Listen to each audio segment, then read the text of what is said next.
tawaddu'a lillah rafa'ahu Allah. Siapa yang tawaddu'nya, rendah hatinya itu memang karena Allah memerintahkan kita rendah hati, rafa'ahu Allah, maka Allah akan angkat derajatnya. Ada orang tawaddu karena manusia, ada ya kayak itu, disuruh di depan, kamu depan, masya Allah, saya di belakang aja, saya tawaddu. Berarti kamu tawaddu itu pengen dipuji orang bahwa kamu tawaddu gitu. Kenapa kamu di belakang? Ya di belakang saya nggak lain, saya pokoknya di belakang aja biar tawaddu. Berarti kamu di belakang itu supaya dikatakan tawaddu. Tawaddu itu di dalam hati, walaupun nggak ada hubungannya dengan dia di belakang, di depan, nggak ada hubungannya dengan itu. Di dalam hati dia tidak merasa, di dalam hatinya itu tidak layak. Bagaimana tawaduknya Sayyidina Abu Bakar, bagaimana tawaduknya Sayyidina Umar, bagaimana tawaduknya yang mulia baginda Nabi Muhammad SAW. Suatu ketika Allah Subhanahu Wa Taala mengatakan kepada Rasulullah, wahai Muhammad, suruh milih Rasulullah itu, kamu mau menjadi seorang nabi yang raja, apa seorang nabi yang hamba? Maka disitulah Rasulullah SAW menampakkan ketawaduannya beliau, kerendah hatiannya beliau. Ya Allah, saya lebih senang menjadi seorang nabi yang seorang hamba. Manusia itu tinggi derajatnya di sisi Allah apabila dia merasa sebagai seorang hamba. Maka Rasulullah diangkat derajatnya menjadi Sayyidul Anbiya. Rasulullah itu adalah pimpinannya para nabi. Bahkan bukan pimpinannya para nabi saja, Sayyidul Makhluqat, pimpinannya seluruh makhluk.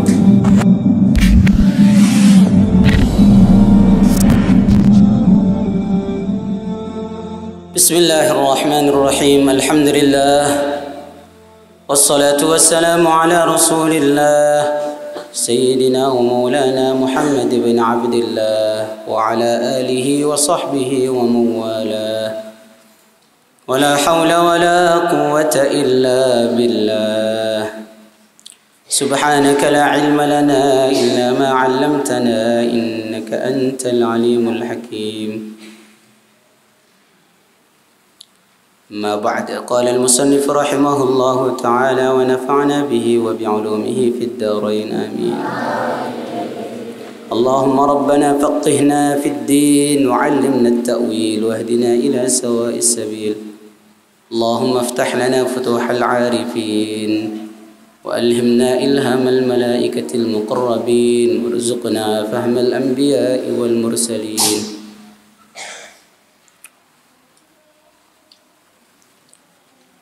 Lanjutan yang kemarin, wayam bagi dan hendaklah sejoknyanya li ahli ilmi, bagi ahli ilmu,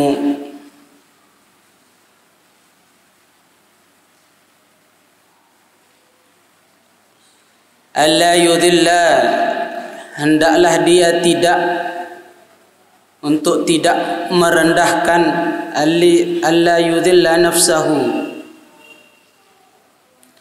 hendaklah dia tidak merendahkan dirinya, bitama'i, dengan sifat tama',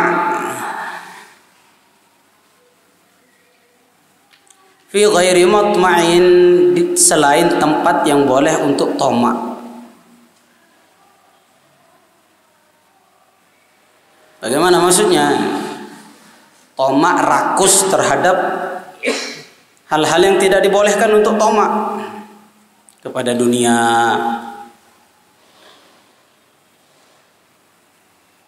mengharapkan hal-hal yang berharap-harap, itu namanya tama'. Melihat orang kaya, pengen punya mobil baru, pengen melihat orang punya Mercedes Benz, pengen.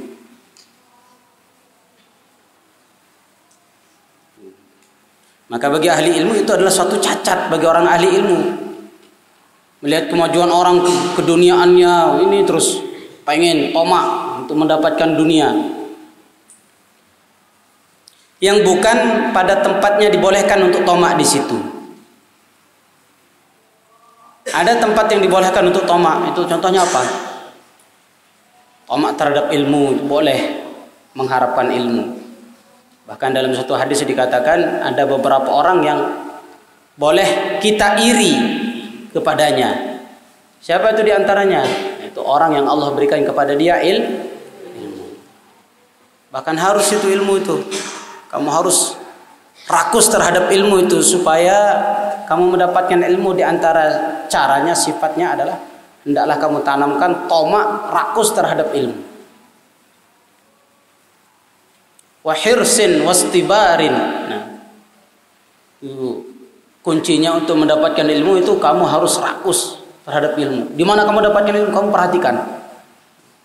Sebagaimana Imam Syafi'i dulu melihat satu hadis, masya Allah, sampai zaman sahabat, ulama-ulamanya sahabat, para tabi'in dulu itu diceritakan dalam kitab Mustalahul Hadis itu. Perjalanan seminggu dari Mekah menuju ke negara lain pada waktu itu, yang perjalanannya seminggu untuk mendapatkan satu hadis, tapi mereka tempuh perjalanan seminggu untuk mendapatkan satu hadis saja. Bagaimana kerakusannya orang-orang dulu terhadap ilmu, ulama-ulama dulu terhadap ilmu. Satu hadis, untuk mempelajari satu hadis menempuh perjalanan seminggu. Nah, kita sekarang bagaimana? Kalau masalah dunia ya jangan tanya kalau kita sekarang.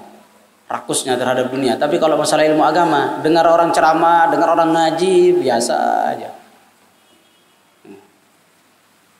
Nggak ada rasa tolapnya terhadap ilmu, butuhnya dia terhadap ilmu.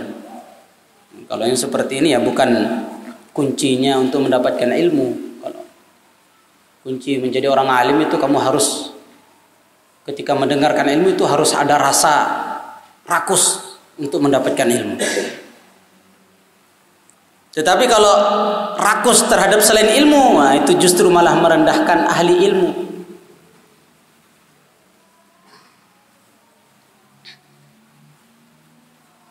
Rakus terhadap jabatan, rakus terhadap pengaruh, rakus terhadap dekat dengan penguasa.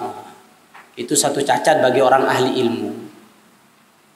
Kenapa? Karena nanti dia akan menghinakan dirinya kepada raja. Seharusnya orang ahli ilmu itu dimuliakan, tetapi malah dia yang datang kepada raja untuk mendapatkan bantuan. Itu kan malah menghinakan ilmunya.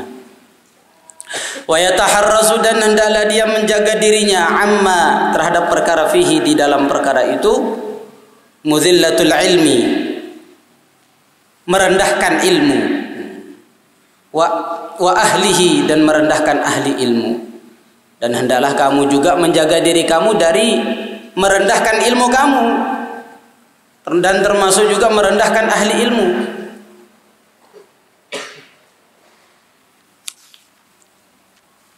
Contoh, ini sudah dianggap orang alim, sudah jadi ustadz misalnya, pakai celana pendek, itu kan merendahkan derajatnya ahli ilmu.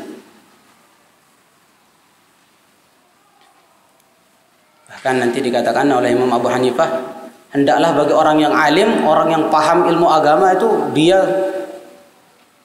memakai sorban yang besar gitu, biar kelihatan berwibawa. Biar apa maksudnya? Biar orang itu mengagungkan ahli ilmu, mengagungkan ulama. Sehingga kalau mereka sudah mendengarkan ulama, mengagungkan para ulama, udah selamat. Tapi kalau orang itu sudah merendahkan ulama, menghinakan ulama, mengkriminalisasi istilahnya para ulama, sudah umat itu tambah jauh daripada kebaikan. Sebagaimana kata seorang ulama, laulal ulama lakana an-nas mithlal bahaim. Seandainya bukan karena ulama, manusia itu bagaikan binatang ternak. Kenapa? Karena hidupnya enggak pakai aturan. Kamu lihat binatang ternak itu, ayam itu anaknya kalau sudah jadi besar, jadi jago, nanti ibunya dianuin, ya kan, diketer-keter, ibunya terus dikumpulin. Kenapa? Ayam bisa seperti itu, enggak punya aturan. Nah, kalau manusia itu enggak ada ulama yang mengajari mereka ilmu, aturan hidup, aturan bagaimana hidup yang benar, maka nanti mereka itu kayak binatang ternak. Balhum adol, bahkan bisa rendah dari binatang ternak. Kamu lihat orang kafir, orang barat itu nggak ada aturan hidupnya. Datang ke pantai, telanjang, jemur-jemur, udah gitu aja. Sore harinya mabuk-mabuk, sempoyongan, pulang. Tidur sampai jam 9. Itu kayak di pantai-pantai itu. Jam 9 keluar lagi jemur-jemur di pantai. Gitu aja hidupnya. Gak ada aturan. Seenaknya sendiri, bebas. Merdeka. Ya, kalau orang iman itu enggak begitu. Orang beriman itu hidupnya itu senantiasa penuh dengan aturan-aturannya Allah. Jadi teratur. Jadi agama Islam itu, ilmu itu mengatur kehidupan seseorang. Bagaimana cara bermuamalah yang benar, bagaimana bermuasyarah yang benar, jual beli yang benar, pergaulan yang benar, bagaimana munakahat yang benar, semua diatur di dalam Islam semua.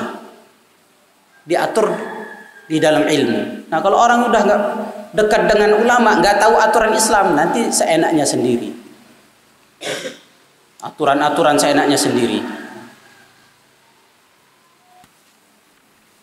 Maka kalau kamu sudah merasa diri kamu sudah sebagai pelajar ilmu, maka kamu jangan sampai meletakkan diri kamu kepada tempat-tempat yang hina. Sudah dianggap sebagai hafiz Al-Quran, masih duduk-duduk di pinggir jalan sama orang-orang yang nggak genah, perokok-perokok. Kalau dakwah silahkan. Kata ulama, dakwah itu sama siapa saja kita datangi. Tapi kalau berteman sama orang yang soleh saja. Paham? Kamu cari teman dengan orang-orang yang soleh. Dengan apa? Niat supaya kita ini ikut kecepatan kesolehannya mereka. Tapi kalau untuk dakwah kepada preman-preman, dakwahin, ajak mereka.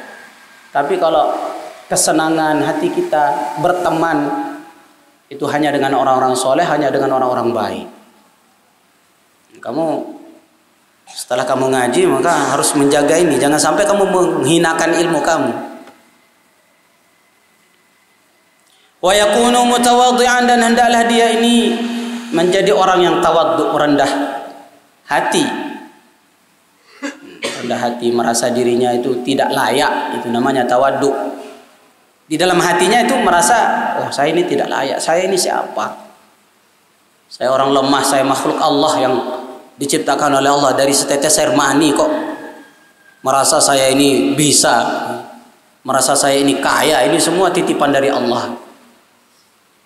Apa yang saya punya apa? Gak bisa apa-apa, saya seorang makhluk yang sangat lemah. Tawadhu, sifat tawadhu di dalam hati.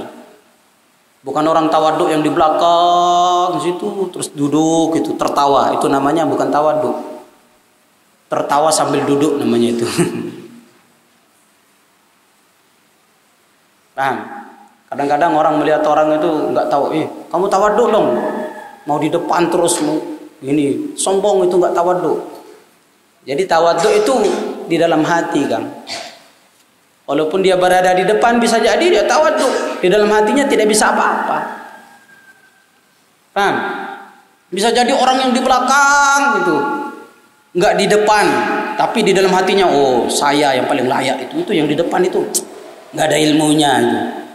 Dia nggak punya apa-apa, saya pokoknya di belakangnya. Terus perasaan dirinya, oh, saya yang paling tawadhu, saya ini loh tawadhu di belakang. Itu bukan tawadhu, itu justru sombong itu namanya. Jadi tawadhu itu di dalam hati merasa tidak punya apa-apa, merasa tidak bisa, tidak layak, itulah namanya orang tawadhu. Wa tawadhu, dan tawadhu itu bainat takabbur, di antara takabbur sombong, wal mudhillati, dan di antara yang hina, di antara keduanya. Jadi ulama mengatakan tawadhu itu di antara mudhillah, hina, dan di antara sombong. Wal iffatu, dan begitu juga iffah, kadzalika begitu juga. Yu'rafu, diketahui, dzalika, yang demikian tersebut, fi kitabil akhlaq, di dalam kitab akhlaq. Ansyada syekh, sebagaimana yang telah dibacakan satu syair oleh Syekh Al-Imam Al-Ajal, seorang imam yang mulia, Al-Ustadz Ruknul Islam, namanya Ruknul Islam. Al-Ma'ruf, yang terkenal bil adibil mukhtar, adab-adab yang dipilih. Syi'ra nafsihi, beliau membaca syair untuk dirinya. Jadi beliau membacakan syair untuk dirinya. Jadi ulama-ulama dulu itu sambil duduk itu berpantun-pantun Tapi pantunnya nggak kayak kamu. Kamu menyendiri di sana pantun-pantun cinta. Alangkah rindunya diriku kepadamu. Kalau ulama-ulama dulu isi pantun-pantunnya itu menunjukkan kecintaan mereka kepada Allah. Sayyidina Umar melihat mayat seorang jenazah lewat di hadapan beliau. Beliau berpantun.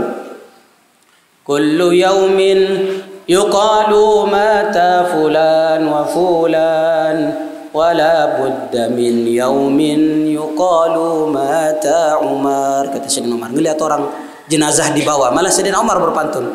Setiap hari saya mendengar orang meninggal.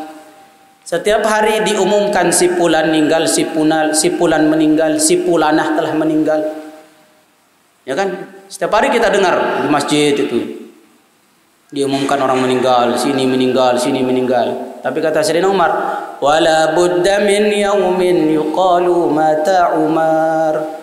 Akan tetapi wajib pada suatu hari, pasti suatu hari akan diumumkan nanti bahwa Umar telah meninggal dunia, sambil beliau menangis.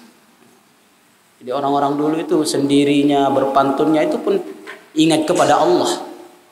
Kenapa? Karena hatinya itu dipenuhi dengan kecintaan kepada Allah, kecintaan kepada akhirat, kecintaan kepada ilmu, kecintaan kepada agama. Ya, kalau kita sekarang pantun-pantunnya lalai, kenapa? Hati kita ini lalai. Nah, beliau mengatakan, ulama-ulama dulu kalau bersyair itu isinya nasihat-nasihat semua. Bersyair, berpantun, isinya nasihat-nasihat. Apa isinya? Anna tawaddu'a min khisalil muttaqi wa bihi at-taqiyyu ilal ma'ali yartaqi. Wa minal ajaibi ajbun man huwa jahilu fi halihi ahwa sa'idun amsaqi. Sampai situ dulu. Anna tawaddu'a sesungguhnya tawaddu, rendah hati, min khisalil muttaqi, itu adalah bagian daripada sifat-sifatnya orang yang takwa, orang yang takut kepada Allah, orang yang dekat dengan Allah. Itu diantara sifatnya itu senantiasa rendah hati, merasa dirinya itu tidak bisa apa-apa, ya, tidak punya apa-apa, merasa yang punya segala sesuatu adalah Allah Subhanahu wa ta'ala. Itulah orang tawadhu. Itu bagian daripada sifat, di antara tandanya orang ahli takwa ya begitu. Wa bihi taqi ilal ma'ali yartaqi, dan dengan sebab tawadhu itu orang ahli takwa akan naik derajatnya. Dengan sebab tawadhu itu justru Allah akan angkat derajatnya.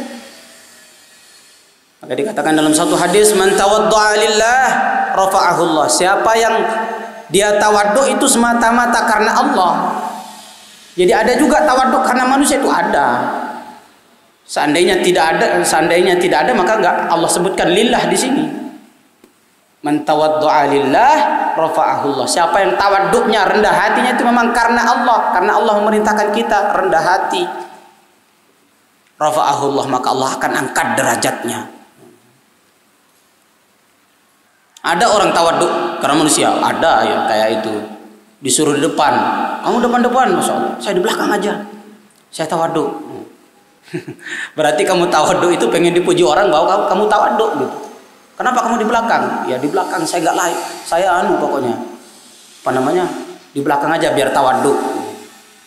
Berarti kamu di belakang itu supaya dikatakan tawadhu.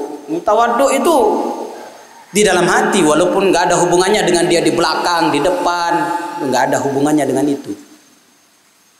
Di dalam hati dia tidak merasa, di dalam hatinya itu tidak layak. Bagaimana tawaduknya Sayyidina Abu Bakar, bagaimana tawaduknya Sayyidina Umar, bagaimana tawaduknya yang mulia baginda Nabi Muhammad SAW. Suatu ketika Allah Subhanahu wa taala mengatakan kepada Rasulullah, "Wahai Muhammad, Suruh milih Rasulullah itu, kamu mau menjadi seorang nabi yang raja, apa seorang nabi yang hamba? Maka disitulah Rasulullah SAW menampakkan ketawaduannya beliau, kerendah hatiannya beliau. Ya Allah, saya lebih senang menjadi seorang nabi yang seorang hamba. Menjadi seorang hamba sahaya, itu budak, seorang nabi yang budak. Jadi justru manusia itu tinggi derajatnya di sisi Allah apabila dia merasa sebagai seorang hamba. Maka Rasulullah diangkat derajatnya menjadi Sayyidul Anbiya. Rasulullah itu adalah pimpinannya para nabi.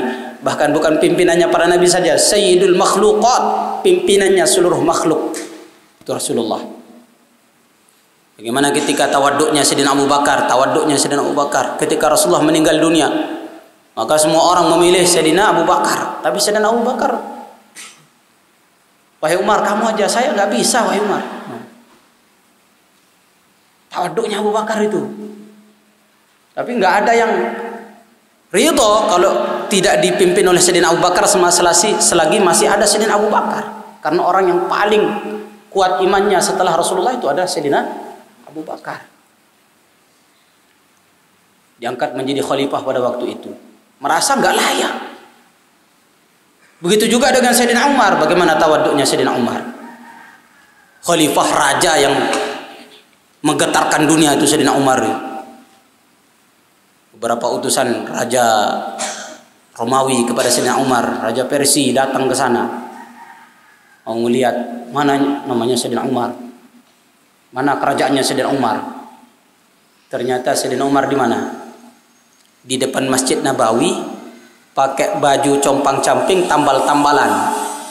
Terus duduk tidur di depan, di bawah korma di depan Masjid Nabawi, tanpa ada satu pengawal pun. Maka akhirnya orang-orang Romawi, orang-orang Barat itu mengatakan apa? Ini raja kalian ini. Masya Allah, saking adilnya engkau sehingga engkau tidak membutuhkan satu pengawal pun. Bayangkan, itu rajanya orang Islam itu Sayyidina Umar yang menggetarkan dunia. Orang mendengarkan nama Sayyidina Umar aja orang Barat itu sudah takut. Orang Persia. Tapi bagaimana tawaduknya beliau? Paham?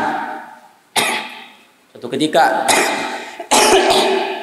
ketika zaman Sayyidina Umar itu Syam, daerah Syam atau sekarang itu Palestina, Baitul Maqdis. Dulu masih dipegang oleh orang Barat, orang Romawi yang memegang. Orang Yahudi. Maka ketika diutus utusan ke sana, maka mereka mengatakan, ini kalian orang Islam mau menaklukkan Baitul Maqdis.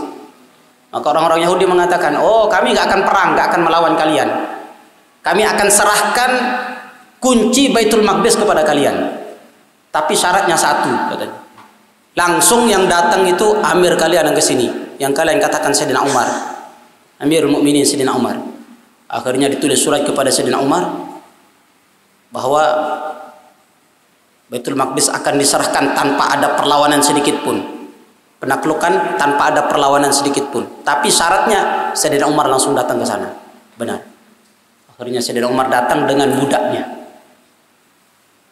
Sayyidina Umar bilang kepada budaknya, sekarang kita mengadakan perjalanan. Ini diceritakan dalam kitab itu Sahabah. Yang pertama naik adalah saya di atas onta. Kamu yang menuntun.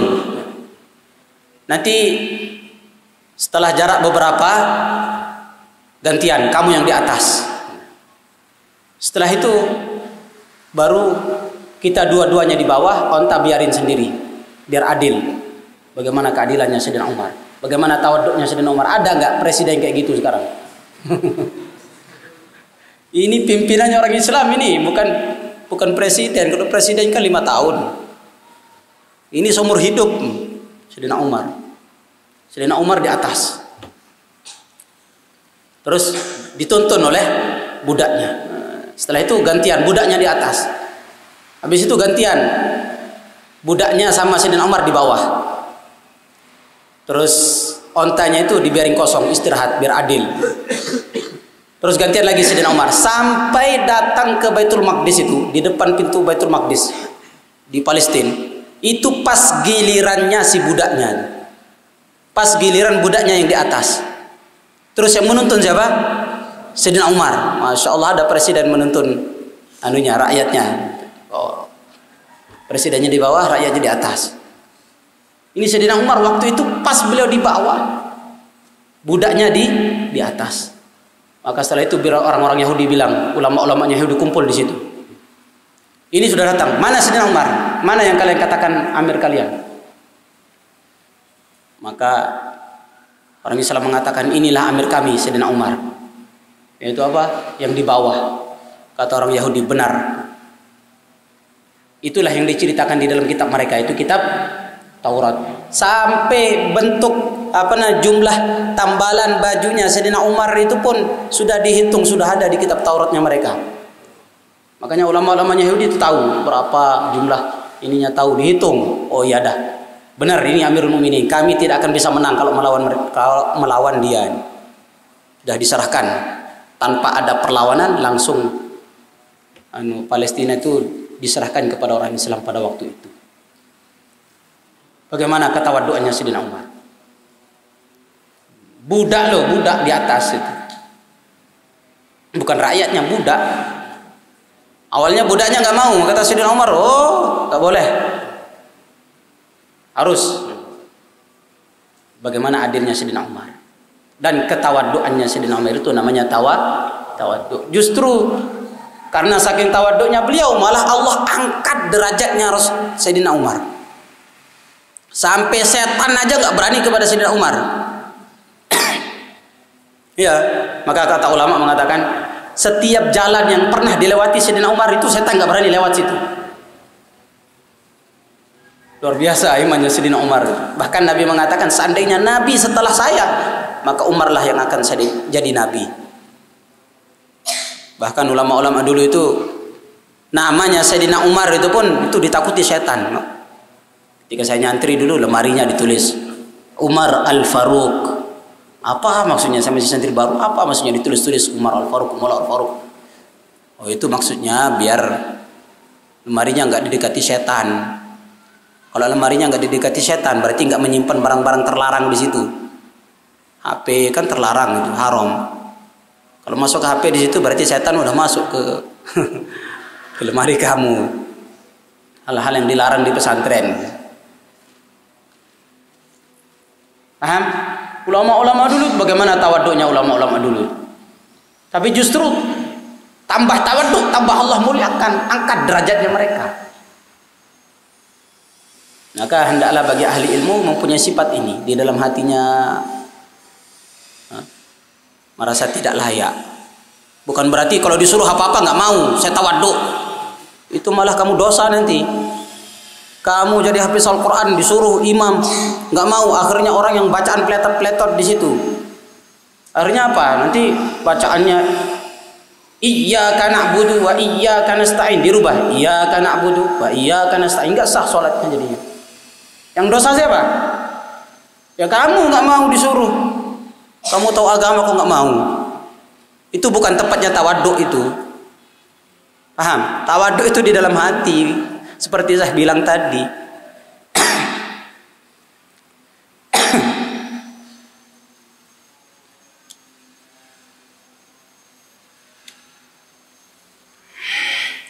wa minal ajaibi, dan termasuk dari perkara yang mengherankan, ajbu man huwa jahilun, adalah perkara yang mengherankan orang yang jahil, orang yang tidak tahu fi halihi, mengenai keadaannya, ahwa sa'idun am saqiyun, apakah dia termasuk dalam golongan orang yang selamat atau orang yang celaka. Termasuk orang yang sangat mengherankan, kata beliau ini adalah orang yang dia lupa terhadap dirinya, apakah saya ini termasuk orang yang sukses selamat dunia akhirat atau saya termasuk orang yang celaka dunia akhirat. Bagaimana Syekh Ibrahim bin Adham itu, Itu ada seorang bilang sama beliau, "Syekh, coba mampir di tempat kami Syekh, kami mau ngobrol-ngobrol dengan engkau. Mau santai-santai ngobrol dengan engkau lah, dengar nasihat engkau." Maka Syekh Ibrahim bin Adham mengatakan, "Oh, saya nggak ada waktu untuk ngobrol-ngobrol saya, karena saya sibuk memikirkan urusan saya." "Apa urusanmu Syekh?" "Ada 4 urusan saya." "Apa itu?" "Di antaranya yaitu ketika Allah Subhanahu wa taala menciptakan ruh. Ketika menciptakan ruh manusia, maka ruh tadi diletakkan oleh malaikat. Ya Allah, ruh ini," malaikat tanya, "ini ruh asaqiyun am sa'idun? Ini ruh yang takdirnya menjadi orang celaka atau takdirnya ruh ini akan menjadi orang yang selamat dunia akhirat?" Maka Allah menjawab di situ ketika Allah menciptakan ruhnya manusia. Terus yang kedua, ketika Allah Subhanahu wa taala melahirkan anak manusia, anak Adam, ketika kamu lahir dari perut ibu kamu. Maka begitu juga malaikat mengatakan, "Ya Allah, ini anak yang lahir ini asaqiyun am sa'idun? Apakah termasuk golongan orang yang celaka? Takdirnya dia akan celaka atau takdirnya dia akan menjadi orang yang sukses dunia akhirat?" Maka di situ Allah menjawab. Maka kata Syekh Ibrahim bin Adham, "Sedangkan waktu itu saya tidak tahu apakah saya itu dijawab oleh Allah termasuk dalam golongan orang yang selamat atau termasuk dalam golongan orang yang celaka. Nah, itulah yang saya belum tahu. Makanya itu yang saya pusingkan sekarang. Sibuk saya memusingkan itu, sibuk memikirkan itu, saya mempersiapkan untuk berhadapan dengan Allah Subhanahu wa taala nanti di akhirat. Jadi nggak ada waktu luang bagi saya. Nah, ini orang-orang dulu kalau kita santai, tertawa-tawa, udah kayak lupa, sudah nggak ingat surga, udah nggak ingat neraka. Itulah kita. Ini bahkan beliau katakan ini termasuk orang yang sangat mengherankan. Bahkan malaikat aja heran, sebagaimana diceritakan dalam beberapa riwayat. Ketika Allah Subhanahu wa taala menciptakan surga, maka Allah perintahkan kepada malaikat melihat surga, sampai malaikat pun takjub dengan keindahan surga. Ketika Allah menciptakan neraka, maka malaikat pun takjub dengan kepedihan siksa neraka. Maka malaikat mengatakan kepada manusia, manusia, Masya Allah, kalau kamu lihat keindahan surga, kamu nggak akan bisa tidur karena saking indahnya surga. Kalau kamu melihat surga, kamu tidak akan bisa tidur untuk persiapan untuk mendapatkan surga." Jadi malaikat itu heran kok kita melihat kita itu tertawa-tawa, makan dengan enak, tidur dengan nyenyak. Malaikat itu bahkan heran. Apa kamu nggak takut kepada neraka? Apa kamu nggak pengen itu surga itu? Begitu indahnya surga, begitu menakutkannya neraka. Tapi ya anak Adam itu santai-santai saja. Maka ini sangat mengherankan. Maka kita minta pertolongan kepada Allah supaya Allah Subhanahu wa taala berikan taufik kepada kita untuk senantiasa ingat kepada Allah, ya. Supaya kita ingat kepada Allah, taat kepada Allah, melaksanakan perintah-perintah Allah. Udah tak